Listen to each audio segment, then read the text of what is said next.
Welcome back to the garage. Gerald here with you. Of course, I'm trying to squeeze in my December tier list, rank everything new that I saw in the month of December.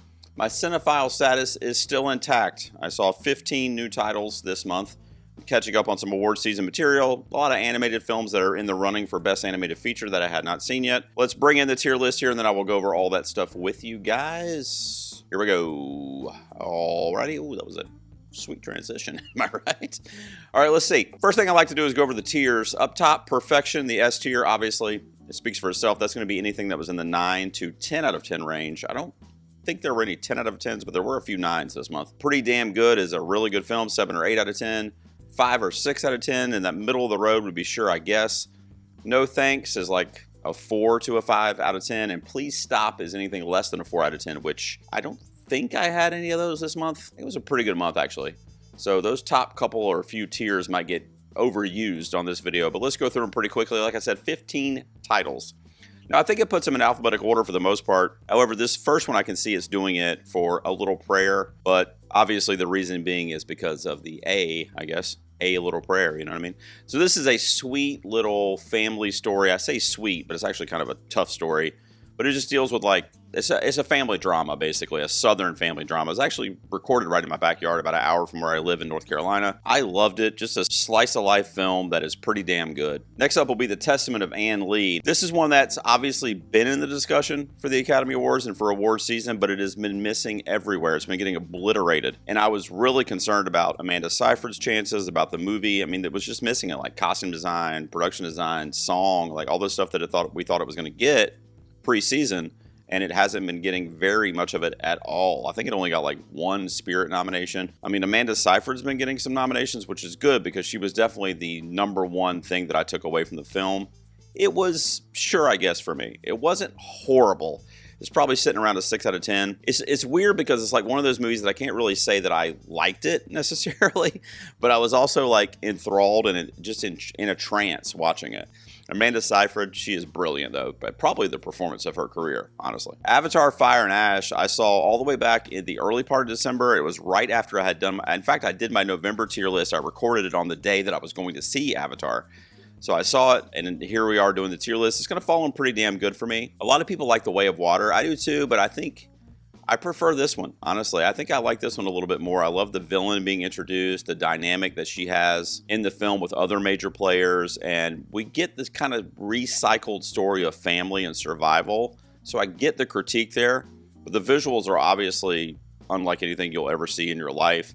James Cameron knows what he's doing. I'm also worried about this film on the awards circuit not getting nearly as many mentions as we suspected it would. I definitely don't think it's in the Best Picture 10 anymore. But if you like Avatar, you're going to like this. It's a good movie. An underseen gem, which is also going to be on Pretty Damn Good, called Dead Man's Wire, starring Bill Skarsgård.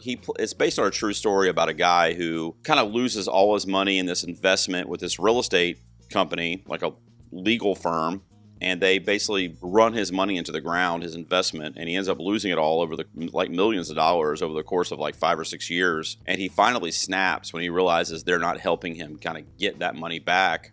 And he blames them for basically the life that he's in right now, which he could be a millionaire, but instead he's just scrapping by in this like crappy apartment. I think it takes place in Chicago. Based on a true story, and he basically goes to the bank or the company and ends up kidnapping the son of the bank president, who is played by Al Pacino in a pretty juicy role where he just is hamming it up when he's on camera. The two of them never share scenes together, which kind of bummed me out a little bit.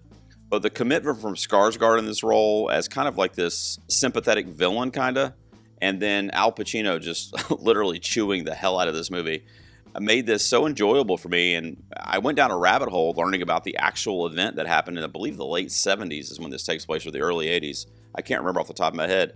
I'm also going to put Elio on Pretty Damn Good. What happened with this? Why didn't we like this? A lot of people were kind of bashing this movie and saying that it was like mid Pixar. I thought it was really good. It's probably the best Pixar movie I've seen in probably 3 years at least.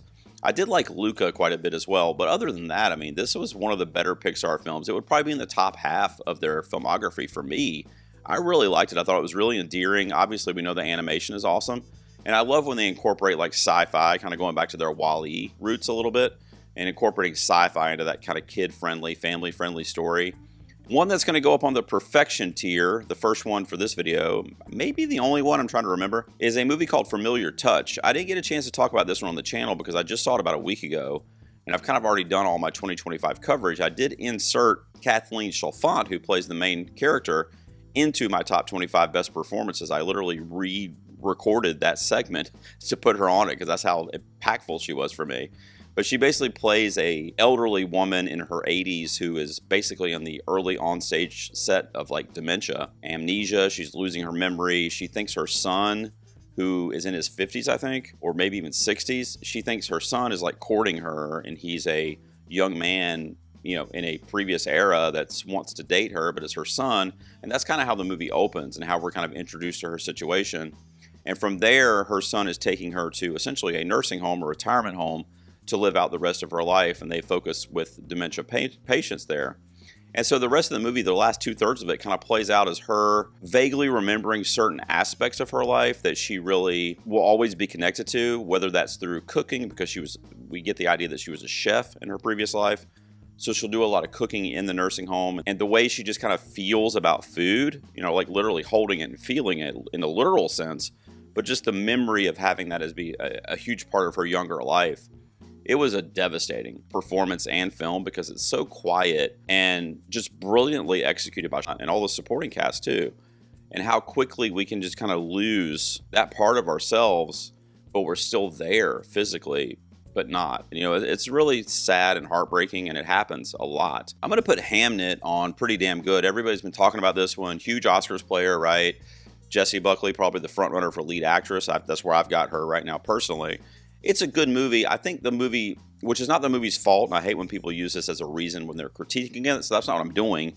I'm doing it necessarily for the tier list, but, you know, the overhype got me because it premiered at the festival circuit, and everybody was like, oh my God, you know, the greatest. I cried. I was sobbing, everything, all this, that. And it's like, yeah, it's good, but I think had I seen it at a festival, I probably would have felt that way. But after hearing all that from multiple people for multiple months, and then you finally see it, it's just really hard to live up to that. Again, that's not the movie's fault, and it's not Buckley's fault, because it was phenomenally directed and produced by Chloe Zhao, previous Oscar winner. Jessie Buckley should win the Oscar for this. I agree with that. Paul Mescal is great. A lot of great supporting cast as well, and it's got that Shakespearean period piece element to it, so it's very beautiful from all the technical standpoints. We got a few on here that are animated. I thought I did more this month, but one of them that's also going to go on pretty damn good is also a animated feature player, although I don't know anybody that can take down the K-pop Demon Hunter behemoth this year, but Little Amelie, or the character of Rain, is a beautiful story of like childhood and coming of age and kind of how your mind works when you're a kid. And it also incorporates a lot of the ancestry like traditions of the culture and what they kind of raise their children on, and incorporates that into the dreamlike mindset and imagination of a young kid. So it was really unique, and the hand-drawn style of animation is practical, is beautiful as well.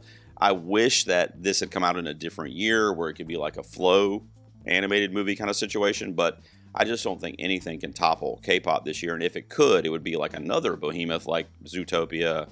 And then you know what's going up on Perfection next. Marty Supreme, holy shit. Easily a 9 out of 10. I've seen it twice, and I want to see it again on the big screen probably next week after my kids go back to school, because it blew me away, man. Yes, Timothée Chalamet for sure. The direction, the period setting in post-war 50s, these weird casting choices that made so much sense after seeing them, like Kevin O'Leary, Tyler the Creator especially, and newcomer Odessa A. Zion, who made my top 5 performances of the year, period.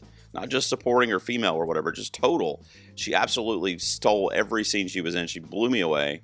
So alluring and tragic, and complimented Timothy's kind of like manic energy so well. But, you know, I did a full review on the channel, so I'll tag that down below for you. But this is in my top, I think 3 is where it landed. Number 2 or number 3 of the year. Marty Supreme is the real deal. Check it out. How about SpongeBob SquarePants, The Search for SquarePants, which is a weird title that doesn't really make sense when you see the movie. Not a lot of commentary here. It's middle of the road for SpongeBob material. It's got a lot of funny gags in it and silly humor, which of course it does. Me and my son enjoyed it. We saw an early screening of it, but it's not going to move mountains. If you're a SpongeBob fan, you'll really appreciate it.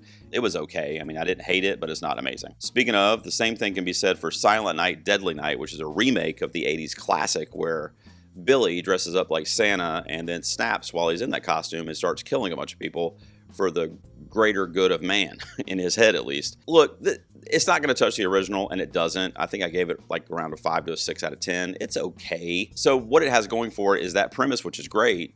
Christmas horror, I love, holiday horror. And it just ups the ante in terms of the blood and gore and the kills, right? So you get that story with modernized kills and effects. The Sound of Falling, I gave it a 7 out of 10. So I'm going to go ahead and put it up on pretty damn good. It's a German film that got a lot of praise out of the Cannes Film Festival back in May, and I finally got a chance to catch it with the screener, and I thought it was really good. It's too long, though. Had it not been too long, it would have been up on perfection if it had been around 2 hours. It just kind of drags where the repetitive nature of the storytelling tactic kind of wears on the viewer, but it is so powerful, especially when you get to that last act or that last portion, and how it kind of ties back together. And there's a beautiful story of like womanhood and lineage and growing up as a woman in the various eras and how different challenges are faced. And there's a lot of historical elements built in that are pretty powerful too. A lot of great performances. One of the better international films of the year. It actually made my top 10 international, but it's right around a 7 or so out of 10. Song Sung Blue, I'm going to put on Sure I Guess. Another one that just came out on Christmas Day and I saw a couple weeks ago. It's not bad. Kate Hudson is the best part of it, acting-wise. It's just tonally really all over the place. It's literally like riding a roller coaster tonally. I mean, it's like music biopic, like fun, oh, cool, tragic, oh my god, dun dun dun. Craig Brewer and team, I just wish they had drilled it into like, this is what it's going to be. It's going to be a music biopic with this sex, drugs, and rock and roll vibe, or it's going to be like a fun, like, oh, we're opening for Pearl Jam, like, you know, almost like a Bohemian Rhapsody kind of feel, which left out a lot of that other stuff. But this one tries to bring both of them in together in the same movie, and the shifts and the transitions didn't work for me overall, so it was just like a sloppy kind of like flow to the film. It's not bad by any means, and it really is anchored by some great performances and great music if you love Neil Diamond, which I do. I'm going to put this one on perfection. Is This Thing On? The new Bradley Cooper directed film. He also has a supporting role in it, and his name in the movie is Balls. It's like, I assume a nickname, but they never tell us. Bradley Cooper just wrote the film and gave his character the name Balls. So I don't know what that means, but take that for what you will. But this one was really good, really touching. And I am fascinated, just a little tidbit about me personally. I am fascinated by the world of stand-up comedy anyway, like at all. Anytime there's a documentary about a stand-up comedian or their relationship to other comedians or anything like that, it just really intrigues me. I always get really excited by that kind of world. And this takes that, but then adds kind of like a behind the scenes element to it of a guy played by Will Arnett and how he's kind of beginning to be introduced to that world and he wants to do stand-up comedy, but the whole thing spirals and he starts doing it as a way to cope with his separation and an impending divorce from Laura Dern's character in the movie, and they have 2 kids together. And obviously I'm married with kids. I love the stand-up comedy world, like I said, and I absolutely adore almost every single time anything Bradley Cooper touches. I love that dude. And we're going to end on perfection, which is great. This is in my top 5 movies of the year, period. It's another international film called The Voice of Hen Rajab. Talk about a movie that wrecks you. My God. I mean, it's based on a true story taking place during the crisis in Gaza, I believe in 2023, so it's very recent. And there's a young girl named Hen Rajab who they have strikes on the Gaza Strip, and she gets trapped in her family's minivan during the attack. And she uses one of her family member's cell phone to call this crisis center. It's basically a call center, and they're fielding the calls from her in an effort to find her and rescue her. But the attacks are still going on the Strip. And over the course of like 16 hours or 18 hours, they accept these various calls from her, and the call center representatives there, the crisis center, are trying to get to her, trying to get the emergency crews there to help her, to save her life, basically. And it incorporates actual voice messages and calls from her in 2023 and splices it into the movie where the actors are playing the folks in the call center, the reps that are trying to help her.